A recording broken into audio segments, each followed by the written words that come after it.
Poursuit Luc Michel. Quels sont justement les points focaux de cette guerre de langue, puisqu'on parle de guerre de positionnement entre la Russie et la France? Quels sont les enjeux? Est-ce que ce sont des enjeux politiques? Est-ce que ce sont des enjeux militaires, stratégiques, les enjeux économiques? Surtout, si on veut par exemple s'atteler sur le point économique, on sait quand même que avec le franc CFA, la France a quand même la main mise sur on va dire 15 pays africains. Écoutez, je vais aller, moi, au fond des choses et vous donner une grille d'analyse géopolitique. Le retour de la Russie en Afrique, il ne commence pas avec la Centrafrique et il n'est pas immédiat. Il ne concerne pas uniquement le combat contre la France, mais le combat contre le bloc américano-occidental. L'ennemi en Afrique des Africains, ce sont les États-Unis. La France, elle n'est là que sous parapluie américain, c'est une petite puissance sur le déclin. Elle est le gendarme ou le shérif de l'Afrique francophone parce que les Américains en veulent bien. Tout commence en 2003. En 2003, les Américains, c'est Bush 2, décident de recoloniser l'Afrique. Ils lancent une opération géopolitique qu'on appelle le Grand Moyen-Orient. Son nom ne doit pas vous induire en erreur. Le Grand Moyen-Orient, c'est une zone qui va du Maroc à l'Asie centrale et du golfe de Sirte au golfe de Guinée. Obama, en 2009, reprend les projets de Bush, lance le printemps africain qui a un volet nord-africain, le printemps arabe. Donc. En 2014, Obama lance le printemps africain qui est la version noire continentale du printemps arabe. En 2019, en fin 2018, Trump, avec Bolton, lance la nouvelle politique africaine de Trump et Bolton. C'est un nouveau super printemps arabo-africain. Et aujourd'hui, Biden et Kamala Harris, ils marchent sur les pas de Trump. Malgré leur beau discours, ils font exactement la politique qui a été celle de Trump entre les années 2016 et 2019. La Russie, elle a quitté l'Afrique à la chute de l'Union soviétique en 1991. C'est le nouvel ordre mondial. Il n'y a plus de contre-fous, il n'y a plus d'opposition à la domination américaine. À partir de 2015, les Russes décident de s'opposer, de revenir sur la scène géopolitique mondiale. À partir de 2016, le premier État africain que la Russie vient aider, ce n'est pas la Centrafrique, c'est le Burundi. Le Burundi voit son armée rééquipée. Il y a une parité stratégique aujourd'hui entre le Burundi pro-russe et le Rwanda pro-occidental. Ils viennent également faire des investissements économiques et aider le pays. Je suis allé au printemps 2016 à l'invitation du président Nkurunziza. Je suis allé à Bujumbura. J'ai pris la parole devant tout le leadership burundais, les sénateurs, les ministres, les députés. J'ai plaidé notamment pour saisir la main tendue par la Russie, ce qu'ont fait les dirigeants burundais quasiment immédiatement. Vous devez savoir que ce sont des pro-russes qui dirigent aujourd'hui le Burundi. Le président Ndayishimiye, successeur de Nkurunziza, son surnom officiel, c'est le général Neva. La Neva, c'est la grande rivière de Leningrad, aujourd'hui Saint-Pétersbourg. Ensuite, les Russes, ils passent en Afrique, dans les autres pays. Ils vont au Soudan, ils vont en Libye aux côtés d'Haftar, ils vont en Centrafrique et ils vont en Éthiopie et en Érythrée. Qu'est-ce qui se passe en fait? Jusque-là, les Américains utilisent, pour changer les régimes en leur faveur, une série de ce qu'on appelle des révolutions de couleur. Les révolutions de couleur, jusque-là, on ne savait s'y opposer. Les pays étaient solitaires face à un ennemi gigantesque qui a des milliards de dollars, les vitrines légales de la CIA, l'armée américaine, l'Africom, la France-Afrique, les réseaux de Georges Soros. À partir de 2017, les Russes s'opposent aux révolutions de couleur. En 2017, ils signent des accords militaires avec la Centrafrique.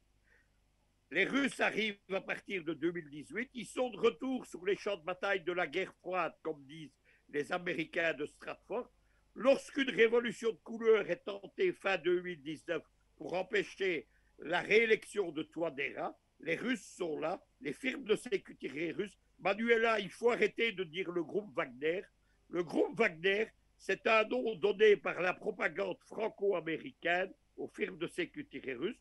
Ce groupe qui est censé être sous la direction d'Eugénie Prigozhin, un ami de Poutine, il n'existe pas. En Centrafrique, par exemple, c'est la firme de sécurité russe, le groupe Sewa, qui est présent. Il n'y a pas de groupe Wagner. Eh bien, les Russes s'opposent au renversement de Touadéra et ils éliminent les groupes rebelles. C'est la même chose au Soudan. Au Soudan, en 2019, Donald Trump a un succès. Il renverse le gouvernement d'Omar el-Béchir. C'est un gouvernement pro-américain qui prend le pouvoir à Khartoum avec un agent d'un think tank américain, l'Atlantic Council, c'est Abdallah Hamdok. Mais les Russes restent présents militairement auprès des généraux soudanais et ils empêchent le Soudan de basculer totalement dans les mains occidentales. Les Russes vont aussi en Éthiopie et en Érythrée. En Éthiopie, en 2016, un général éthiopien accède au pouvoir, c'est Abiy Ahmed. Au départ, on croit qu'il est pro-américain parce qu'il vise à libéraliser une partie de l'économie éthiopienne qui est encore socialiste. Rapidement, Abiy Ahmed se détourne des Occidentaux. Il saisit la main tendue par les Chinois et les Russes. Il fait une révolution géopolitique. Il est aujourd'hui l'ennemi numéro un des Américains. Vous avez vu la guerre qui a été lancée, la guerre de sécession du Tigré. C'est une opération occidentale soutenue par les Américains, les Français et Israël pour renverser Abiy Ahmed. Les Russes se préparent à ouvrir une base navale au Soudan grâce aux généraux russes et une seconde base navale en Érythrée grâce à Abiy Ahmed. Pays suivant où ils interviennent, c'est la Libye. La Libye, elle connaît 10 ans de chaos ininterrompu depuis le renversement de Kadhafi. Et en 2014 commence la seconde guerre civile de Libye. Il y a des fractions djihadistes soutenues par les Américains et les Turcs à Tripoli. Il y a des fractions nationalistes qui sont à Benghazi, qui sont à Tobrouk avec le général Haftar. Le général Haftar, il ne faut pas lui faire confiance. C'est un agent américain qui a trahi Kadhafi il y a plus de 20 ans, qui est un agent de la CIA. Mais actuellement, ses intérêts vont contre les intérêts américains. Il tend la main tendue par les Russes et les firmes de sécurité arrivent à Benghazi. En réponse, Donald Trump amène les Turcs et les djihadistes venus de Syrie en Tripoli et ceux-ci l'emportent militairement sur Haftar. Il commence à reconquérir le pays. C'est très grave pour la Russie parce qu'on va avoir un État djihadiste pro-américain au pouvoir à Tripoli. Et qui arrête les Turcs devant Sirte, ce sont les firmes de sécurité russes, l'aviation russe qui a atterri à Al-Joufra dans le faisan libyen, et aussi l'aviation de Bachar el-Assad, ce qu'on ignore, l'aviation de Bachar el-Assad qui accompagne l'aviation russe en Libye et qui vient régler ses vieux comptes de la guerre civile syrienne, nous en avons parlé avec la Turquie. Voilà donc maintenant la Russie qui est prête à agir dans d'autres pays. À partir de la victoire, elle est définitive, je ne vous cache pas. Les Français, les Américains, l'Atlantic Council, Jean-Paul Lacroix, l'ONU, tous ces complices du chaos africain, ils peuvent essayer ce qu'ils veulent, ils ont perdu la Centrafrique.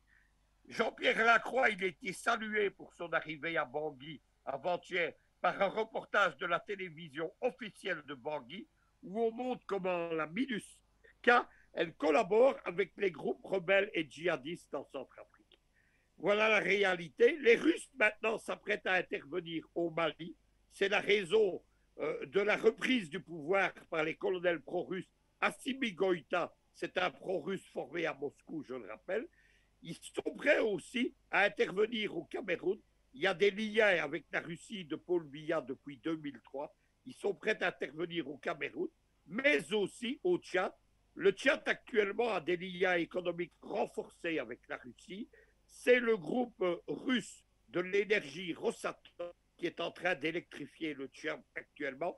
Certains experts disent d'ailleurs que l'assassinat d'Idriss Déby Itno provient de cette main acceptée avec la Russie. C'est cela qu'il faut savoir. Il y a une agence de développement russe pour l'Afrique qui existe à Moscou, qui est intervenue, c'est elle qui a organisé notamment le sommet de Sochi en 2019, mais aussi en 2019 le sommet Tchad-Afrique à Djamena, mais aussi le sommet des États producteurs de gaz à Malabo avec la Russie, l'Iran et le Venezuela. Cette agence de développement, elle apporte à l'Afrique un partenariat gagnant-gagnant. Je vais vous donner, ça sera ma chute, un exemple. Lorsque les Français d'Areva arrivent dans un pays, ils arrivent avec tout leur personnel, ils n'emploient pas de personnel, ils ne donnent pas de la technologie, ils viennent, excusez-moi du terme, mais c'est ça, ils viennent pomper le fric et au Niger ou au Mali, ils viennent pomper l'uranium. La France, c'est un pays qui exporte de la technologie nucléaire, mais qui ne produit pas une once d'uranium. La Russie, elle arrive, Rosatom, avec des centrales nucléaires et des centrales électriques spécifiquement conçues pour l'Afrique. Ils arrivent avec des capitaux qu'ils investissent dans le pays. Ils commencent par créer un laboratoire nucléaire dans le pays où ils forment à la technologie nucléaire les Africains. C'est ça qu'il faut souligner. Et enfin, la Russie, elle arrive avec son uranium. On produit de l'uranium aux frontières de la Mongolie extérieure, dans la partie asiatique de la Sibérie. Voilà toutes les différences.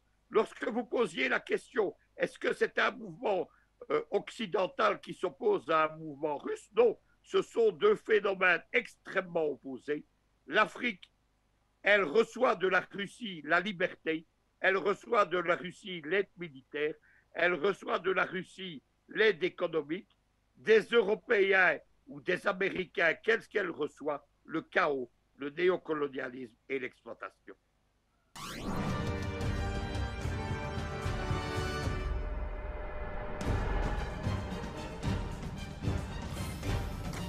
Afrique Média, le monde, c'est nous.